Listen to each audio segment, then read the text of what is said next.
Doctor Ashish Mahobia ji.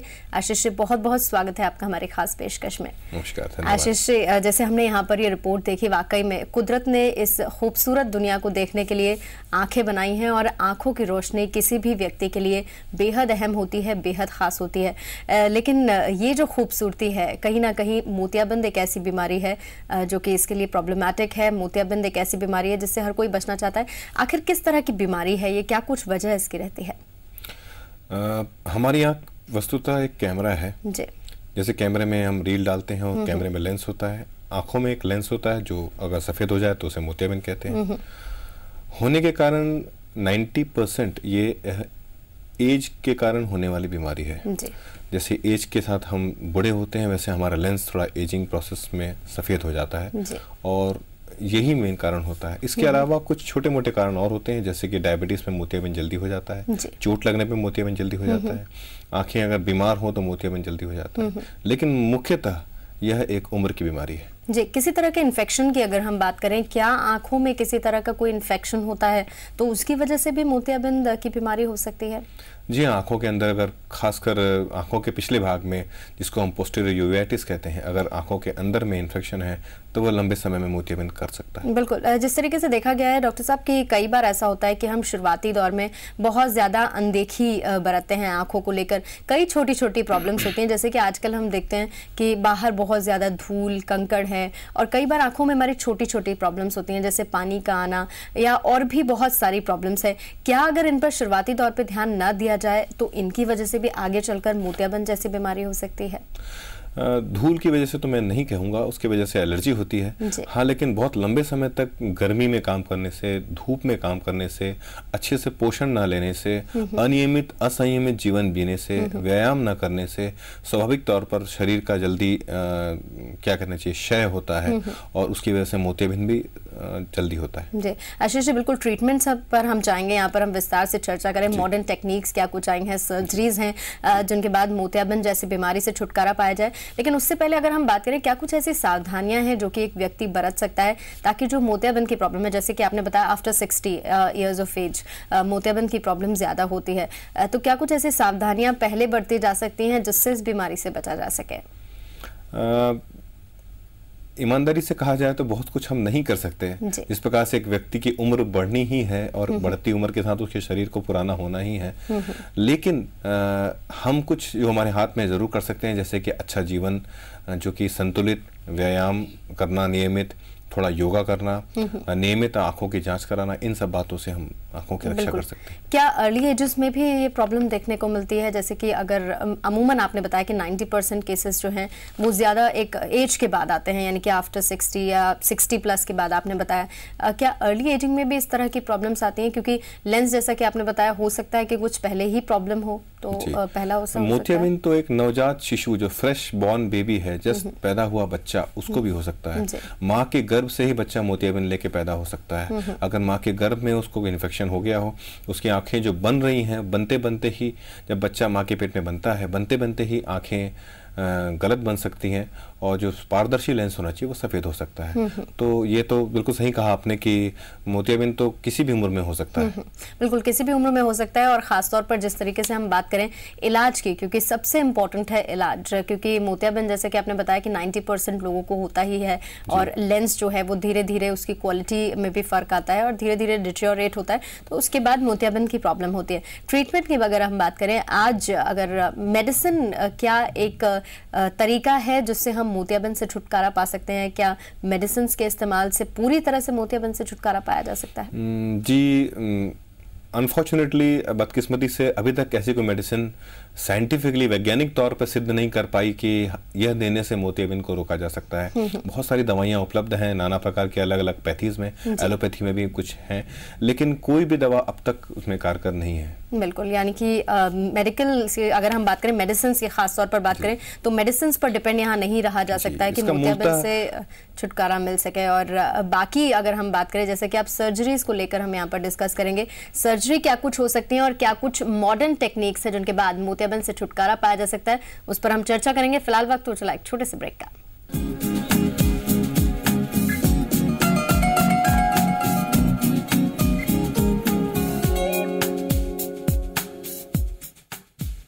Share happiness, warmth and care. Bodycare Insider Thermals, made from Quiltsnet technology. Bodycare Insider.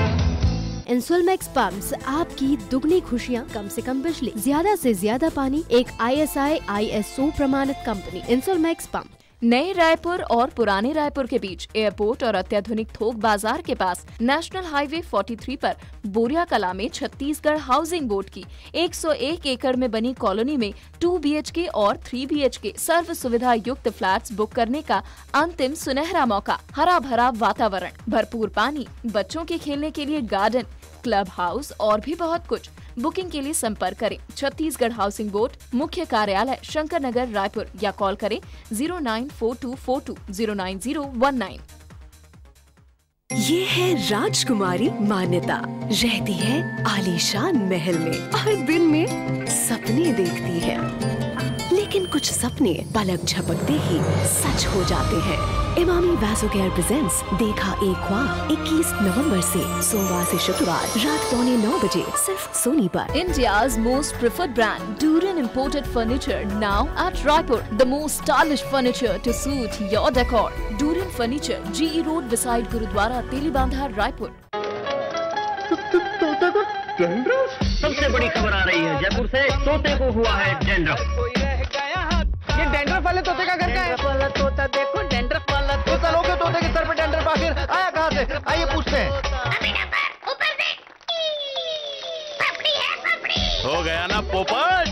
पेश है Birla white wall care putty, दीवारों को रखे मजबूत, नमी से सुरक्षित, यानी पपड़ी की छुट्टी। हर सुबह 7 बजे चौंकाने वाली खबरें, हर सुबह 7 बजे दहलाने वाली खबरें, हर सुबह 7 बजे जगाने वाली खबरें, खबरों का सुप्रभात, गुड मॉर्निंग छत्तीसगढ़, हर रोज सुबह 7 बजे। इस प्रोग्राम के सह प्रायोजक हैं सेंचुरी फाइबर प्लेट्स, इंडिया का स्लीप स्पेशलिस्ट, और MDH दंत मंजन, दांतों का डॉक्टर MDH।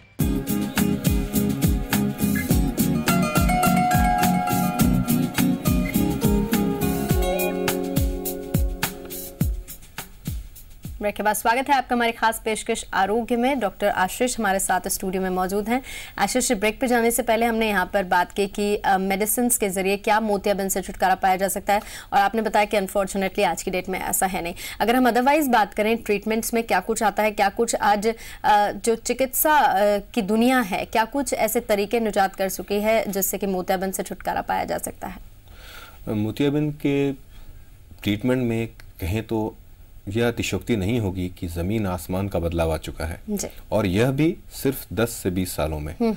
आज से 20 साल पहले हम जब छोटे थे, हमने सुना था कि लोगों मोतियाबिंद ऑपरेशन कराने के बाद 1-1 महीने तक नहीं नहाते थे। कई बार 7 दिन तक रेत की बोरियां उनके दोनों सिर के बाजू में होती थी, और वो 7-7 दिन उनको लेटे रहना पड़ता था। आज यह आलम है कि मोतियाबिंद ऑपरेशन 5 से 10 मिनट में हो जाता है, और आप मरीज को तुरंत छुट्टी कर सकते हैं। मरीज तुरंत घर जा सकता है, अपने सामान्य काम पे करीब 2 दिन के बाद में लौट सकता है। और एक पूरा का पूरा एक सफर तय किया है मोतियाबिंद के ऑपरेशन में, और कह सकते हैं कि एक चमत्कारिक बदलाव आया है। बिल्कुल, यानी कि मेडिकल के क्षेत्र में जिस तरीके से रोज रोज हम नई नई उपलब्धियां देखते हैं, आपने बताया कि टेक्निक्स में बहुत ज्यादा बदलाव आया। अगर हम उन टेक्निक्स की बात करें तो क्या कुछ ऐसी टेक्निक्स हैं, क्या कुछ ऐसी सर्जरीज हैं जिनके जरिए मोतियाबिंद से छुटकारा पाया जा सकता है? मोतियाबिंद को निकालने के लिए, जैसे कि हमने आपके एनिमेशन में देखा प्रोग्राम की शुरुआत में, हमें अपारदर्शी लेंस को एक पारदर्शी कृत्रिम लेंस यानी कि आर्टिफिशियल इंट्राओकुलर लेंस से बदलना पड़ता है। जब हम ये बदलते हैं तो स्वाभाविक सी बात है कि आंख को हमें खोलना पड़ता है, और यह लेंस जो होता है करीब करीब हमारी आंखों की जो गोल पुतली है, इतने सेम साइज का करीब 12 मिलीमीटर का हमारा लेंस होता है। अगर हमें 12 मिलीमीटर के लेंस को निकालना है तो करीब करीब आधी आंख को चीरा लगा के पहले पूरा खोलना पड़ता था, जो कि इस चीरे की साइज 8 मिलीमीटर के आसपास होती थी, और उसे हम मोतियाबिंद को निकालते थे। स्वाभाविक है, इतना बड़ा चीरा अगर लगा रहे हैं तो उतने बड़े चीरे को बंद करना पड़ता था। बंद करना पड़ता है तो हमें टाके लगाने पड़ते थे।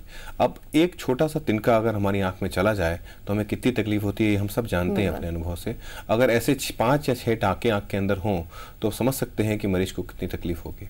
तो यह तरीका बहुत जल्दी छोड़ दिया गया, विज्ञान ने नई तरक्की करी और अब हमने जो तरीका निकाला जिसे हम कहते हैं फेको इमल्सिफिकेशन, इसका वैज्ञानिक नाम है और शॉर्ट में इसे फेको भी कहा जाता है। वस्तुतः उसमें करते ये हैं कि हम आंखों के अंदर एक छोटे से छेद से अंदर जाते हैं, मोतियाबिंद को पूरा का पूरा बाहर निकालने के बजाय हम आंख के अंदर ही छोटे छोटे टुकड़ों में विभाजित कर देते हैं और वहीं उसे खा लेते हैं, एब्जॉर्ब कर लेते हैं।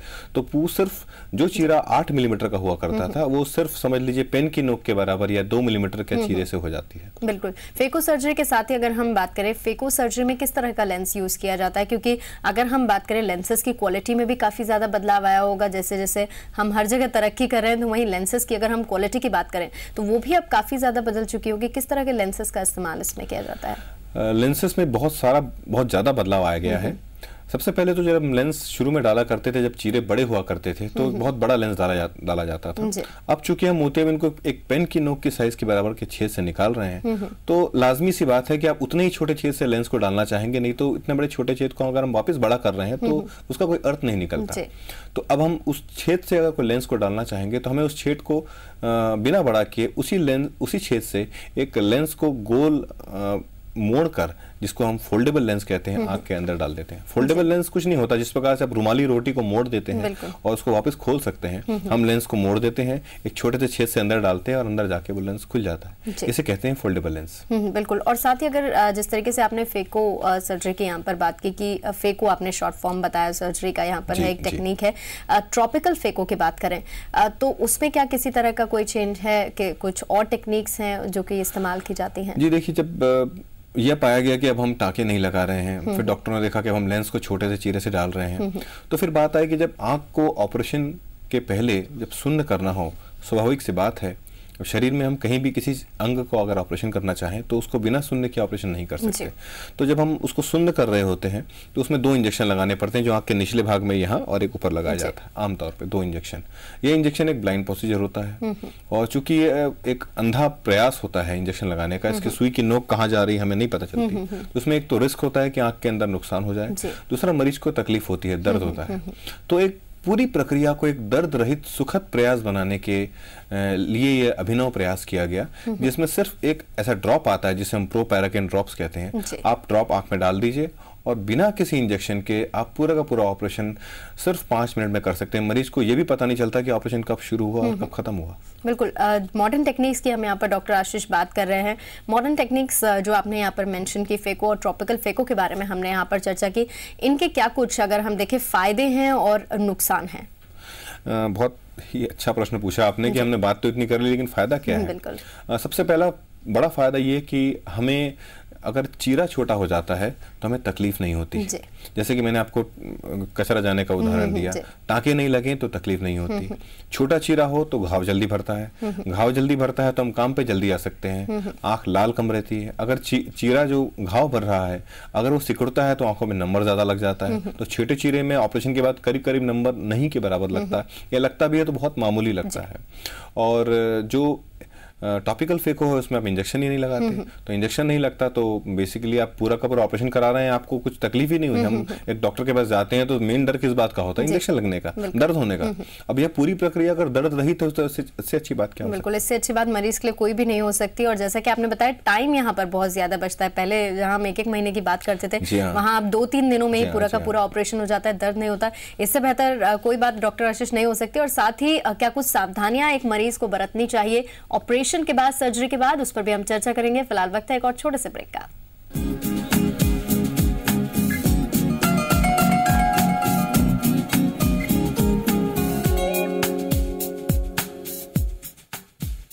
अशोका ग्रुप लेकर आए हैं Ashoka impression 1 BHK 2 BHK flats for affordable modern living.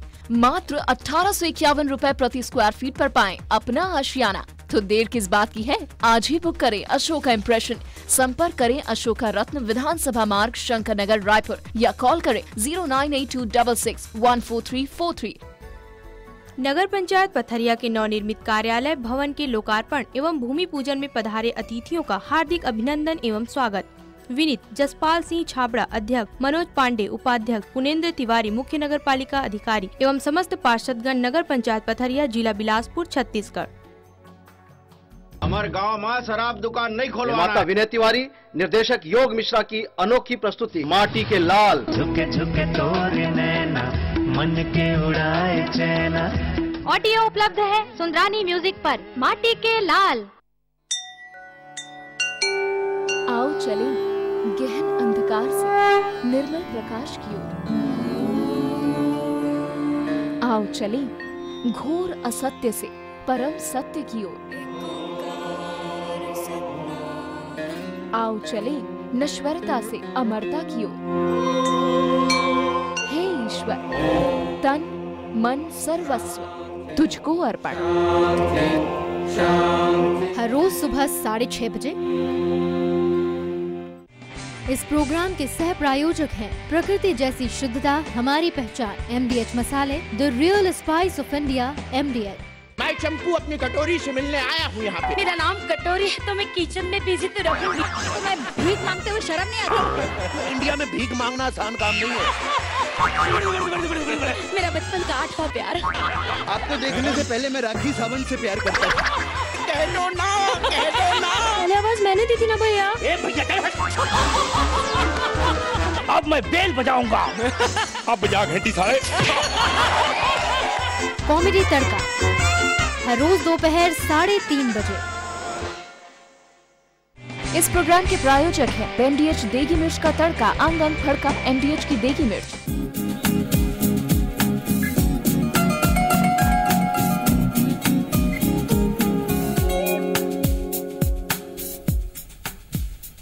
Break के बाद स्वागत है आपका हमारी खास पेशकश आरोग्य में। डॉक्टर आशीष हमारे साथ स्टूडियो में हैं। डॉक्टर आशीष, बहुत इंपॉर्टेंट इन्फॉर्मेशन हम यहाँ पर मरीजों के साथ शेयर कर रहे हैं, क्योंकि मोतियाबिंद एक बहुत ज़्यादा आम बीमारी है। आजकल हर जगह हम देखते हैं एक एज के बाद मोतियाबिंद जैसी बीमारी होती है। यहाँ पर आपने मॉडर्न टेक्निक्स के बारे में बात की, मॉडर्न टेक्निक्स कितनी ज़्यादा फायदेमंद साबित हो सकती हैं, लेकिन उसके अलावा अगर हम बात करें, क्या इन टेक्निक्स के इस्तेमाल के बाद, क्या इन सर्जरीज के बाद किसी तरह के इन्फेक्शन का खतरा भी होता है मरीज को?